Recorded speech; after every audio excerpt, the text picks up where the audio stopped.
సిద్ధరామయ్యకు రెండు చేతులు జోడించి నిజంగా దండం పెడతా ఉన్నాం. ఎందుకంటే ఈ నెల 18న బీసీ కులగణన మీద మంత్రివర్గ సమావేశాన్ని నిర్వహించి మొత్తం విధి విధానాలు ప్రకటించబోతా ఉన్నారు. ఇప్పటికే కులగణన పూర్తి చేసినటువంటి కర్ణాటక ప్రభుత్వం నిన్న బీసీ ఎమ్మెల్యేలు, బీసీ ఎంపీలు, బీసీ ఎమ్మెల్సీలు అందరితో కలిపి సమావేశం నిర్వహించి వాళ్ళందరి విజ్ఞాపనలు స్వీకరించి నెల 18 తారీఖున బీసీ కులగణనకు సంబంధించినటువంటి విధి విధానాలు ప్రజల ముందు ఉంచబోతా ఉన్నారు. ఎవరు ఏంది అనేది మొత్తం బీసీ కాదు అన్ని కులాలకు సంబంధించి 7 కోట్ల కర్ణాటక ప్రజల ఏవైతే ఉన్నాయో జనాభా లెక్కలు ఏవైతే ఉన్నాయో వాటిని బయట పెట్టబోతా ఉంది కర్ణాటక ప్రభుత్వం. కర్ణాటక ప్రభుత్వానికి ధన్యవాదాలు. రాహుల్ గాంధీ గారి ఆలోచన ఏదైతే ఉందో ఆ ఆలోచనను ఇంప్లిమెంట్ చేస్తూ సిద్ధరామయ్య గారు బయట పెట్టబోతా ఉన్నాడు.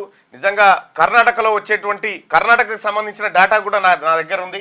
అక్కడ ఎవరెవరు ఎంత ఉన్నారు అనేది మనం ఓసారి శనార్థి తెలంగాణలో చేసినాం.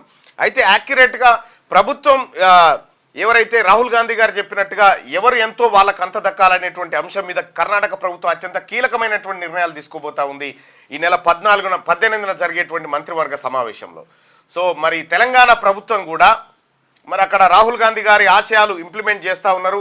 ఆయన ఇచ్చినటువంటి మాటలన్నింటినీ ఇంప్లిమెంట్ చేస్తూ ఉన్నారు కర్ణాటక ముఖ్యమంత్రి సిద్ధరామయ్య గారు. మరి ఇక్కడ కూడా కాంగ్రెస్ పార్టీ ప్రభుత్వమే ఉంది కాబట్టి రాహుల్ గాంధీ గారి ఆలోచన ఇక్కడ ఇంప్లిమెంట్ కావాల్సినటువంటి అవసరం ఉంది. కాబట్టి మరి తెలంగాణ ముఖ్యమంత్రి గారు అక్కడ 18 తారీఖు పెట్టి మీరు ఇప్పటిదాకా ఒక సింగిల్ విధి విధానాల ఖరారుకు సంబంధించి సింగిల్ ఎజెండా కూడా సింగిల్ మీటింగ్ కూడా పెట్టలేదు.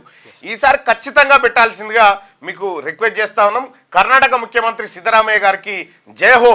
ఎందుకంటే ఒక సాధారణ కుర్మ బిడ్డ అక్కడ ముఖ్యమంత్రిగా ఉండడంతో అక్కడ మొత్తం కులగణన చేసిరు. కులగణన సంబంధించినటువంటి విధానాలన్నింటినీ ప్రకటించబోతా ఉన్నారు. క్యూ న్యూస్ ఛానల్లో పనిచేయటకు అనుభవం గల సీనియర్ వీడియో ఎడిటర్స్ కావాలను సంప్రదించవలసిన నెంబర్ 8688926084. qnewsads@gmail.com ను సంప్రదించండి.